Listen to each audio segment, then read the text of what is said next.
Hey guys, welcome back to Sega Spark Weekend! Herzog Zwei. I'm Player 1 AnthonyTZ, and well, since no one decided to say whether or not we wanted to continue this, or stop this, or continuing with the lectures, I'm taking fate into my own hands. I'm continuing the lectures. Why? Because it's so freaking adorable. So, Lecture 5. Behold, this is a unit. Whoa. Frickin' Switch controller. I was just playing Persona, so this was the select and this was the back button. Herzog Zwei! This is a training ground for commanders to learn how to brilliantly survive in the heat of battle. She's so frickin' adorable. Alright, this lecture will be about unit production. Oh, such a cute drawing. It can be said that this is where the real battle takes place. It's a bit tricky, so brace yourself. Pick your jaw up, square your shoulders, and let's get started. Before we get into this lecture, let's review the general flow of the game. It's common practice to take the outposts when the game begins. More outposts will give you more resources and allow you to establish bases. It's a good tactic. In order to take outposts, you will need to create infantry and send them to enemy or neutral outposts. So I'll teach you how to create units. Okay, I would love to know how to do that. In order to create units, you will have to open the window screen. Press A to do so. Okay, there, this is the window screen. You can create units here. You can choose... You can choose the type of unit you want to make with the topmost selection on the screen. Oh, God. Sorry, guys. I'm just like totally spacing out right now for a second. And issue a command with the selection below it. Freaking read that one. In review, create and command a unit each time. There are units like the TAX-52 that are great for ground battles, the SAM-42 units which excel in anti-air combat, and the Fast and Furious FWA. God, I'm so freaking tired right now. I can only do these recordings like at night. All day I'm busy and stuff like that, so it's like, oh dude, the only times I can do this at night, and yeah. Sorry for the tiredness. Probably should have done this before I did Persona, but I wanted to make sure I got that one done. Alright, there are 7 types of commands. Examples include BDF 1SD, which orders the unit to stay in position, and BA001C, which orders the unit to attack the enemy main base. Alright, the commands might be especially confusing at first, but be sure to remember the icons you use most often. You can select whether to create a unit or give an order by tilting up, down, or pressing up and down, and choose a specific type by tilting left or right. Once you determine which unit to create and pick a command, press B or Y. A wrench icon will display once it starts. Try making a unit. It can be any unit, and you can give it any command. I'll warn you, there are cases of people pressing the wrong button here. Many accidents happen. You need to press B or Y to create a unit. A will close the window. For this tutorial, A will be disabled. Why did I think that was a 3D model in the last episode? I don't know, just the way, like, how fluidly her, like, head moves when she goes, like, down, up, and stuff like that, probably, but... yeah, that's 2D art right there. What was I thinking? In the window screen, avoid moving the cursor all the way down to radar, because that will just change the radar and production will not begin. Even veterans often make this mistake. Be careful. Alright, pay close attention and create any unit. Alright. What am I doing again?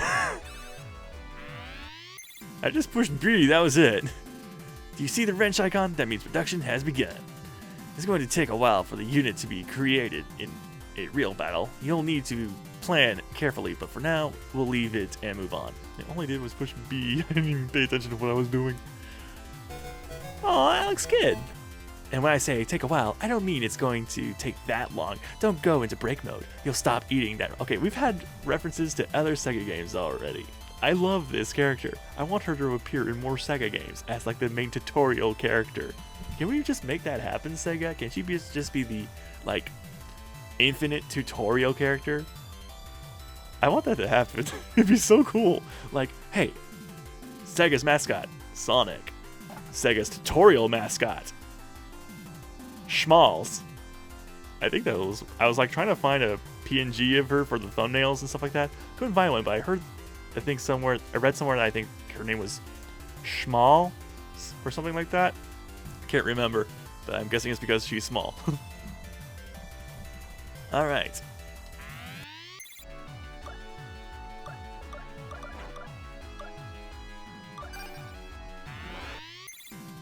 Once you see an OK icon, that means the unit has been created. Now you'll need to pick that unit up. You can pick up units if you go to the center of your base in your attack jet form and press Y.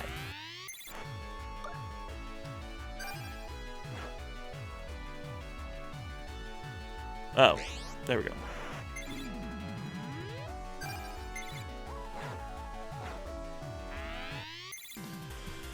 You pick the unit up. Did you notice that your fighter looks different? It gained some weight. I did notice a little bit change. That's right, the fighter stored the unit in itself super fast. Oh my god, she's super excited about this. Oh hey, we just played that last week, after this episode. I wish I could see this from the side. Unfortunately, we don't have a button to change the camera angle. Oh yeah, that's something I didn't do in that playthrough of Virtua Racing. Just change the camera angles. That would have been fun to show off. Dude, I love this. It references so many other Sega games.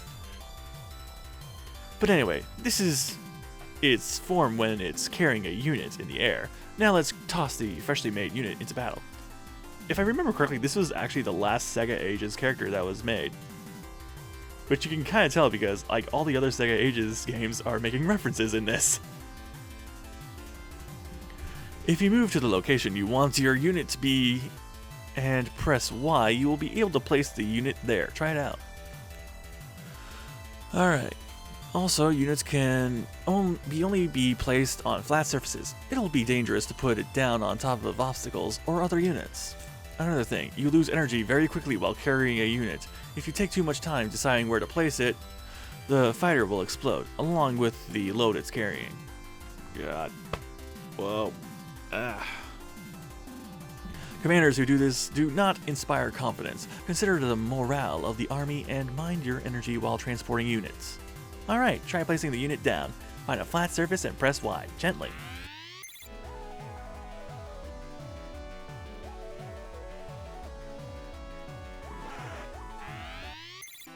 Alright, the unit is deployed. Deployed units will start moving in accordance to the command.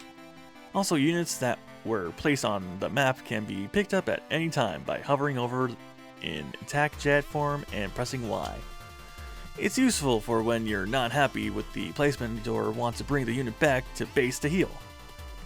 Alright, that's it for my lecture about production and transportation. Oh, and one more thing. It seems obvious, but producing units costs money.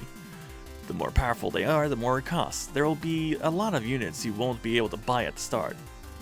You acquire a certain amount of income over time, but your income will increase as you obtain more outposts.